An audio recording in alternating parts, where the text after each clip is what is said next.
En una cocina japonesa, Kuria Kei, un chef de entre 28 a 32 años de edad, se desvanece de golpe. Tras momentos de oscuridad, este recobra la conciencia en un lugar completamente distinto. Está en medio de un desierto árido, y hasta las constelaciones le son ajenas.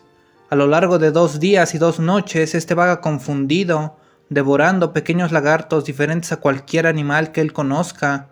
En algún punto, azotado por el clima y la falta de alimento, este ya se resigna a morir. Recuerda a familia y amigos, pero su principal pensamiento gira en torno a una cosa: la comida. Se lamenta por sus trabajadores y por el restaurante que había abierto con tanto esfuerzo. Su vida giraba en torno a la cocina y los sabores, y ahora es solo el regusto a muerte lo que le recorre la boca.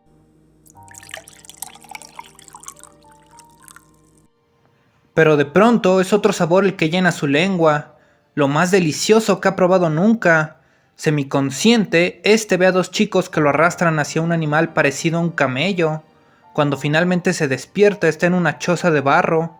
Su vida ha sido salvada por Aisa, una niña de 13 años de cabello color ceniza, y Shizam, su hermano, unos años mayor. Estos no hablan japonés, pero poco a poco Kei va aprendiendo el idioma de estas personas. El padre de Aisa y Shizam se llama Sasam, es médico y ayuda a Kei a recuperarse. Su madre, Karahan, le cocina hasta que éste recupera las fuerzas, pero entre esta familia que lo ha acogido, nadie tiene tanto interés por él como Aisa. Va aprendiendo el idioma por ella, y es la niña quien lo lleva de paseo por el pueblo, una comunidad en torno a un oasis. Los animales extraños y el idioma desconocido le confirman una cosa a Kai: está en otro mundo. La familia de Aisa lo acoge por meses, hasta que éste puede comunicarse de manera más o menos decente.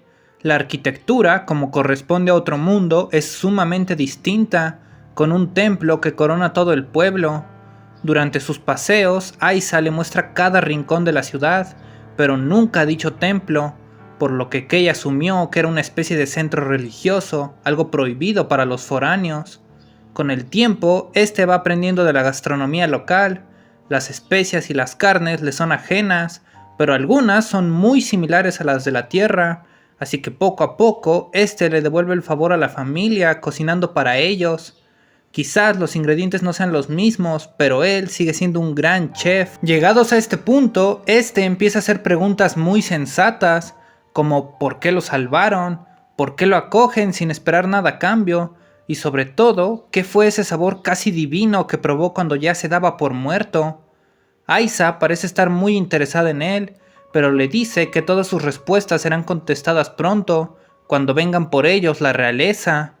Dicho y hecho, unos días después de la vastedad del desierto surgieron jinetes con elegantes uniformes para llevárselos a él y a Aisa al palacio. Pero durante este periodo, uno de los abuelos de la niña fallece, y eso hace caer en cuenta a Kei sobre una cosa. Durante sus muchos paseos ha visto casas, parques, edificios de gobierno, bibliotecas, bares, prostíbulos y todo lo que cualquier pueblo puede ofrecer. Todo menos cementerios. Una nueva pregunta llega a la cabeza de Kei: ¿qué hacen con sus muertos? La pequeña niña se confunde con esta pregunta, ladeando la cabeza. ¿Qué hacemos con nuestros muertos? Lo normal, nos los comemos.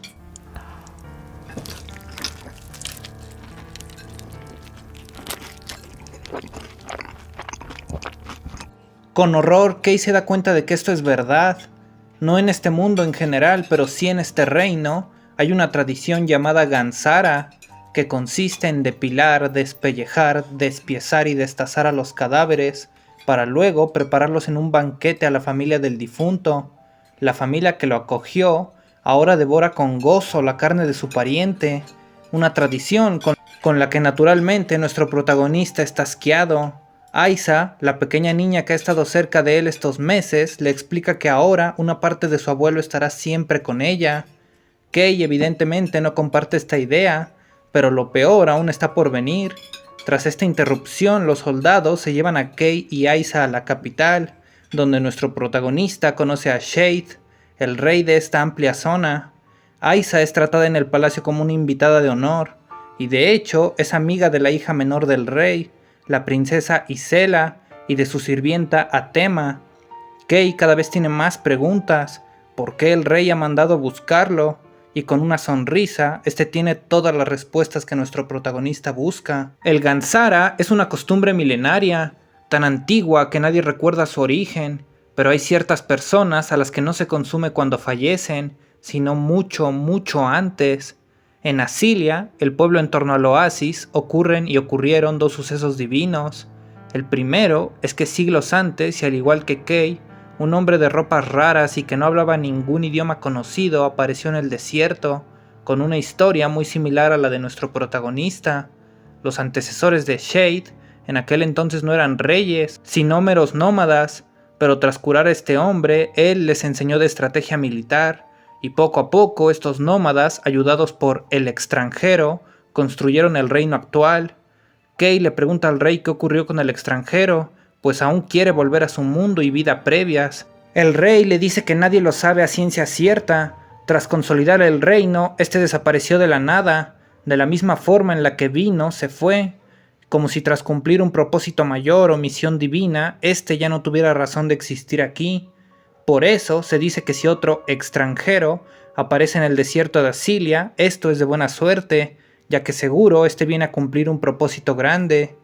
Kay vacila con esto, pues él no sabe nada de guerra, economía o algo similar para ayudar al reino, y es ahí cuando el rey le cuenta del segundo suceso milagroso. Igualmente en Asilia, cada tantos años nacen niños especiales llamados Saklas. Estos y cada parte de su cuerpo, incluso cabello, dientes y uñas, poseen un sabor cuyo único adjetivo apropiado sería divino, y Aiza es una Sakla. El rey ha llegado a la conclusión de que la misión divina de Kay es cocinar a la niña. Kay se levanta asqueado y enojado a partes iguales. La costumbre del Gansara ya le parecía inmoral, pero al menos se hacía con personas ya fallecidas. Usar a una niña como ganado es algo que simplemente no puede aceptar, y el rey le contaba esto con normalidad, delante de la princesa Isela y la propia Aiza. Para su sorpresa, es la niña quien enfadada le da una bofetada. Para ella, ser una Sakla es una bendición, y jamás ha rechazado su destino. A lo largo de estos meses se ha encariñado con él, y como si no fuera nada extraño, dice que ella quiere ser cocinada por Kay. La princesa quiere castigarlo por su insolencia, pero el rey, que permanece estoico, las tranquiliza a ambas. Este le dice a nuestro protagonista que al ser un extranjero, debe tener un propósito sagrado, incluso si no es cocinar a Aiza, y que para él sería un placer tenerlo como cocinero, y para que así éste les compartiera sus conocimientos gastronómicos de otro mundo. Nuestro protagonista vivía por y para la cocina, así que al menos esa parte la acepta. En el proceso ya pensará cómo evitar el sacrificio de Aiza. De ese modo, este pasa a vivir en el palacio, y como ahora es uno más de la servidumbre, también debe jurar no traicionar al reino, un juramento muy serio, para el que incluso debe dar una gota de su sangre. A partir de este punto, la novela abarcará la visión de Kay, o Kai para los habitantes de este mundo que se les complica decir su nombre, y cómo éste comparte sus conocimientos de la gastronomía japonesa. Este nuevo mundo es llamativo, y poco a poco le irá absorbiendo, pero siempre con la barrera cultural del canibalismo que lo hace ser distinto al resto. A lo largo del tiempo este comparte su conocimiento, a la vez que pasa el rato libre con Aiza, y en menor medida también con Isela. Tras poco más de un año, este incluso ayuda en su primer Gansara, aunque claro está, a diferencia de otros chefs y los familiares del fallecido, este no lo come. Claro que poco a poco la presión social va haciendo lo suyo, sobre todo cuando en una ocasión, tras el Gansara de una chica apenas algo mayor que Aiza, una hermana pequeña de la difunta le ofrece una brocheta de la carne. Con tanta gente a su alrededor, este no puede negarse, y se ve obligado a empezar a masticar la carne humana, para poco después y con una excusa irse lejos para vomitarla.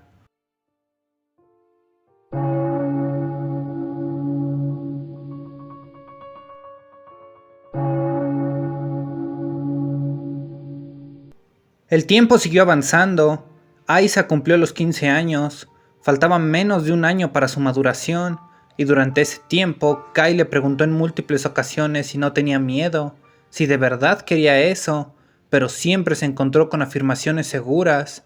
Antes los Saklas aparecían cada pocos años, pero antes de Aiza, el último había sido consumido hace 30 años, por lo que la gente ya teorizaba que estos eventualmente desaparecerían.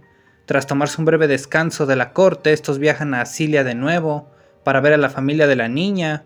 Ahí, Aiza quiere mostrarle algo a Kei, el templo que corona el pueblo, ese único sitio que no tenía permitido ir. Al entrar al hermoso lugar, estos se encuentran con una enorme piedra al centro. Esta narra la historia del primer extranjero, y cómo al final este desapareció en las arenas junto a una amada suya. Este templo fue construido por la realeza poco después de eso, pues se estima que fue cerca de ese sitio donde desapareció. Aiza no había querido llevarlo antes por temor a que Kei también desapareciera, un deseo egoísta, claro, pero que a la vez conmueve a nuestro protagonista. La niña empieza a preguntarle cosas sobre su mundo original, cómo era su vida, su familia y si éste tenía pareja. Tras conversar, Kei piensa que si supiera cómo volver junto a Aiza lo haría, del mismo modo que el primer extranjero lo hizo con su amada, porque es obvio que ya han surgido sentimientos entre los dos, románticos de parte de Aiza y más bien fraternales de parte de Kei. Pero tras volver a la capital hay algo nuevo que intriga a Kai. El rey los deja ir y venir a donde gusten a él y a Aiza. De hecho, esta última es la mejor amiga de la princesa Isela, así que sumado al ser la Sakla, es tratada siempre como invitada de honor, pero no fue peligroso dejarlos visitar de nuevo a Cilia. Después de todo, el primer extranjero desapareció ahí, en el templo o cerca de él, y el rey no tenía manera de saber si esto también pasaría con Kai, y si también desaparecía Aiza. Estas preguntas empiezan a formarse en la cabeza del cocinero, y se incrementan cuando un día, enseñándole a Isela a hacer un postre, ocurre algo extraño. Durante la conversación de estos dos, Kai llega a mencionar cómo dio un poco de su sangre sobre un papel a manera de juramentar lealtad, pero Aiza desconoce por completo la existencia de juramentos así, aun cuando ella es una princesa y debería de saberlo. Esto alerta más a nuestro protagonista, y con precaución y el paso de meses va recabando información con otros cocineros y sirvientes. Absolutamente nadie conoce la práctica de los juramentos de sangre. Él fue el único que fue admitido como parte de la servidumbre de ese modo. Aún no sabe qué, pero es un hecho que el tranquilo rey Shade oculta algo. El cumpleaños 16 de Aiza al fin llega. Esta será madura en cualquier momento, pero Kei aún no ha aceptado oficialmente ser su preparador. Con motivo del cumpleaños de la niña, esta quiere ir al enorme mercado de la capital junto con él, acompañado solo por la sirvienta Atema, que es una especie de guardaespaldas para ellos. En un punto, cuando estos han llegado al enorme puerto, Kai le pide un momento a solas, y Atema se aleja. Este quiere hablar de algo importante con Aiza.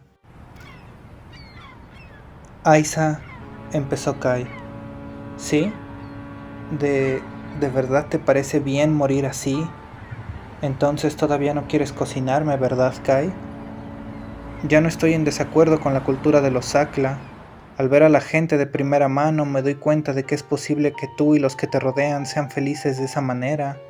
Incluso consideré la posibilidad de cocinarte en algún momento. Entonces, ¿por qué? Es tu muerte lo que no quiero ver, Aiza. Creo que puedes encontrar la felicidad viviendo tu vida. Supongo que no soy diferente ahora a lo que era hace 3 años. ¿Has imaginado alguna vez una vida en la que puedas vivir como cualquier otra chica normal de tu edad? Una vida que puedas ver hasta el final, libre de las tradiciones de este país. ¿Es eso siquiera posible?, preguntó la chica. Solo estamos suponiéndolo. Kai. Aiza rompió el silencio llamándole por su nombre. Viviré, Kai. Deberías de saber que no creo que vaya a morir, no solo porque haya nacido como una Sakla y no solo porque tú hayas venido a este mundo. Me gustas, Kai, me gustas, te amo y quiero que me comas, quiero convertirme en uno contigo, Kai. ¿Está mal desear una vida así? Estaré contigo a donde quiera que vayas después de que me consumas, incluso cuando vuelvas a tu mundo, seré tuya. Por primera vez desde que llegó a este mundo, Kai tiene un pensamiento abominable, una parte en el fondo de él que le dice quiero comerla. Tras una noche en la que éste apenas sí durmió por pensar en toda la situación, este se presenta ante el rey y le dice que aceptará ser el preparador de Aiza. El monarca está feliz con esto, seguro de que esta es su misión divina. La propia Aiza y Sela, quienes estaban presentes, también se ponen contentas, pero en realidad Kai ha planeado algo para evitarlo todo. Unos pocos días después, un sirviente lo despierta con una noticia urgente. Aiza, la sacla del reino, finalmente ha madurado.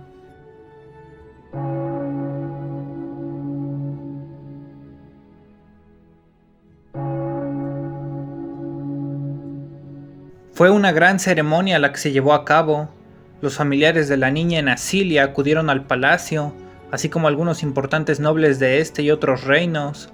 El rey agradeció a los padres de Aiza por brindarles a todos no solo una sacla, sino también una amiga para su hija Isela.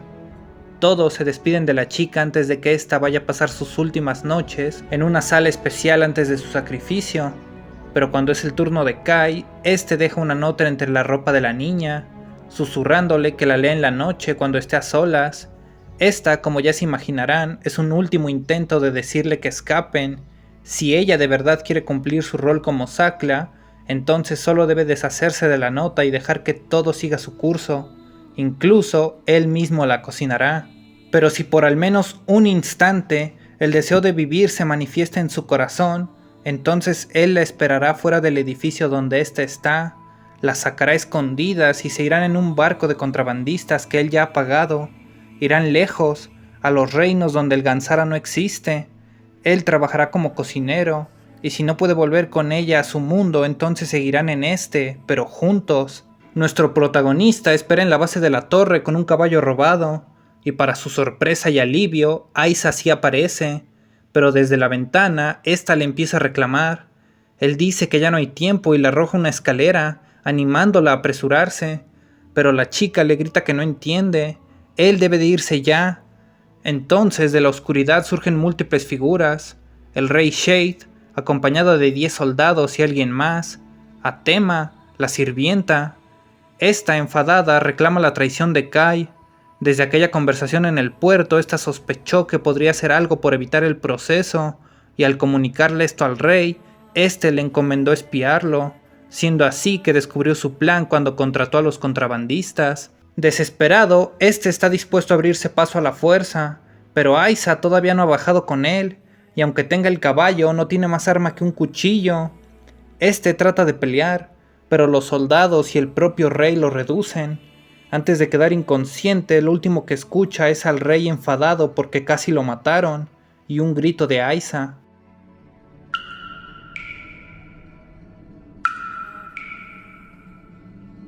Después de lo que aparentemente fueron horas, este despierta en una mazmorra, con el rey y pocas personas más viéndole, entre ellos Isela. Este cree haber descubierto algo de lo que el rey oculta, y le suplica que lo coman a él en lugar de Aiza. Algunos se ofenden con esto. Es absurdo creer que una persona normal puede compararse con el sabor de un sacla. Todos, salvo el rey que lo observa desde arriba con su perpetua calma. Este le dice que su intención es noble, pero eso ya no importaría de nada. Aiza ya ha sido sacrificada. Incapaz de aceptar la realidad, Kei fue arrastrado casi como si ya estuviera muerto a la sala de preparación. En el interior, el jefe de cocina le miró con desagrado, mientras que Isela se sentó en el suelo mirándole con ojos vacíos. Hace unas horas se sintió aliviada cuando le juré que no ibas a ser ejecutado, dijo el rey. El cuerpo, boca abajo, desnudo y decapitado de Aiza colgaba del techo en un gancho de carne. Su vivaz piel estaba manchada de un color ceniciento, mientras que la sección cortada de su cuello goteaba, muy lentamente, sangre en un gran recipiente puesto debajo de ella. En el exterior le pareció oír que el jefe de cocina se quejaba con el rey por su presencia, pero mudo de horror, este solo contemplaba el cuerpo, hasta que notó que junto al recipiente de sangre había una bandeja, con una tela que cubría algo redondo y suave. Su cerebro se negó a admitir lo que evidentemente era eso, pero entonces el rey volvió a hablar. «Levanten la tela, que la vea». Un grito, desgarrador e inhumano, bañó la estancia cuando lo sujetaron y levantaron la tela delante de él. Tenía el cabello y las cejas completamente afeitadas. la parte superior del cráneo partida y vaciada de su contenido. Sus párpados estaban hundidos por la ausencia de glóbulos oculares, deformando grotescamente su rostro, pero ahí estaba, era Aiza. Tras minutos que parecieron ser años, una última gota de sangre cayó en el recipiente. Con la voz temblorosa y para sorpresa de todos, Kai le suplicó al rey que lo dejara cocinarla. Los presentes se enfadaron por su osadía de querer preparar a la sagrada Sakla, pero este se explicó. Había incumplido el deseo de Aiza, traicionó su confianza y ahora lo mínimo, no, menos de lo mínimo que podía hacer por ella, era cumplir la voluntad de cocinarla. El rey, que había permanecido en calma, aceptó, para el disgusto de los otros, y ordenó empezar la preparación de inmediato. Isela, temblorosa, quiso decirle algo a Kai, pero al final ésta lo dejó solo para empezar con su labor. Todos los conocimientos que había adquirido en este y el otro mundo se volcaron en cumplir la última voluntad de Aiza. Carne, huesos, uñas, dientes, entrañas, sangre y piel. Cada parte del cuerpo de la muchacha fue despiezada, alineada y preparada mientras que Kai lloraba y pedía perdón 1000 veces en su interior. Asar, freír, hervir, al igual que los Saklas consagraban su vida por su sabor, él consagró todos sus conocimientos al banquete. Un corazón frito en grasa fundida, sopa de trilla servida con tuétano, sopa de caldo de hueso servida con los ovarios de la chica, paté hecho de hígado, el estómago relleno y frito, rollos primavera hecha con carne frita y enrollados en la piel, gelatina de ojos y cerebro como postre.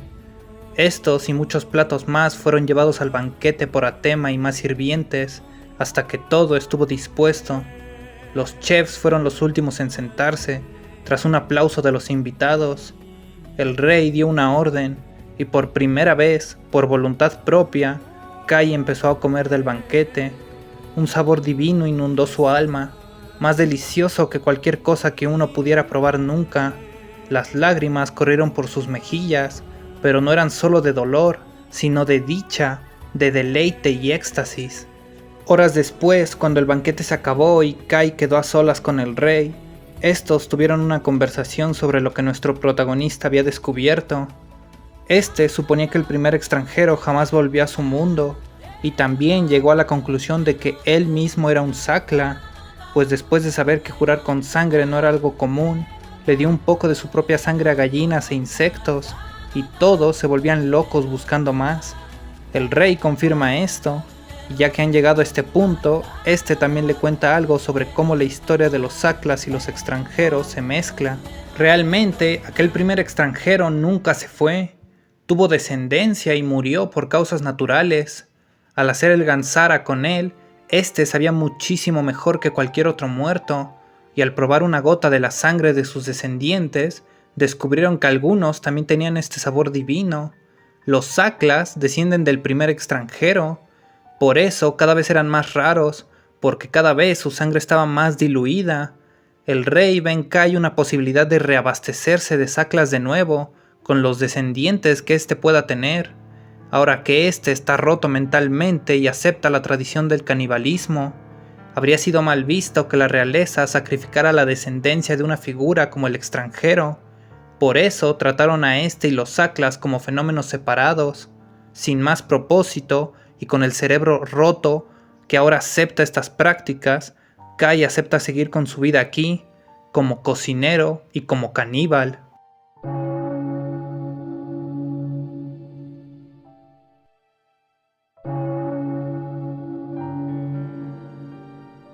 Tras un salto en el tiempo, vemos que ahora un anciano Kai escribe su biografía. Junto a él se encuentra su esposa y madre de sus hijos, Isela, con la que se casó años después de su aceptación del canibalismo. La hora de nuestro protagonista se acerca y su familia se prepara para el Gansara que harán con su cuerpo. Cuando los chefs se llevan el cadáver de Kai, Isela permanece sola en la estancia, sosteniendo un libro que su esposo escribió en japonés, ese idioma que nadie ahí conoce. Tras pensarlo un poco, esta lo echa a la chimenea. De entre su ropa, esta también saca una carta, el mayor secreto de su vida, una carta que Aiza le había dado poco antes de ser sacrificada, pidiéndole que se la diera a Kai. La misma tenía escrito abrir cuando vuelvas a tu mundo, cosa que como bien sabemos jamás ocurrió ni ocurriría. La carta tampoco llegó a su destinatario, pues Isela, por curiosidad y temor, la abrió y la leyó aquel día que su amiga murió, sin entregársela jamás a Kai. Por primera vez en mi vida, al leer tu carta me han dado ganas de intentar vivir una vida normal contigo. Verte actuar tan precipitadamente en un intento de salvarme me hizo no querer morir por primera vez. Me descubrí deseando quedarme contigo. Ahora que lo pienso, es tal y como decías en tu carta. El fuerte deseo de vivir una vida ordinaria había brotado en mi corazón, y solo me di cuenta del valor de la vida después de leer tu carta. Pero mucho antes, creo que solo les mentí a ustedes, a Isela e incluso a mí misma, actuando como si me tuvieran que comer, pero simplemente porque eso es lo que me habían enseñado a creer. Si tan solo hubiera sido honesta conmigo misma y me hubiera dado cuenta antes, si tan solo hubiera sido consciente de este fuerte deseo de sobrevivir y vivir más tiempo. Aunque sea, espero ser la última Sakla de la historia. No quiero que nadie más viva su vida solo para que lo maten al final. Nadie merece un destino tan cruel. Siento muchísimo haberte hecho pasar por este momento tan amargo, Kai. Pero al menos, si vuelves a tu mundo, por favor rézale a tu Dios por lo mismo. Gracias por salvarme, y siento no haber podido seguirte hasta el final. Ya es demasiado tarde, pero por fin me he dado cuenta de que no quiero morir. Tengo miedo, Kai. Tengo mucho miedo. Tras releer la carta que desmontaba toda la creencia de los Saklas como voluntarios sin temor a su destino, alguien se acercó a Isela. Era una de sus tantas nietas, la más favorecida por su abuelo. Esta le preguntó si estaba bien quemar aquel libro y qué era la carta que la estaba haciendo llorar. Tras debatirse por un momento, Isela también quemó esta en el fuego, antes de acariciar el cabello de su nieta. Curiosamente, tenía un gran parecido a su amiga, en los ojos y el cabello ceniza.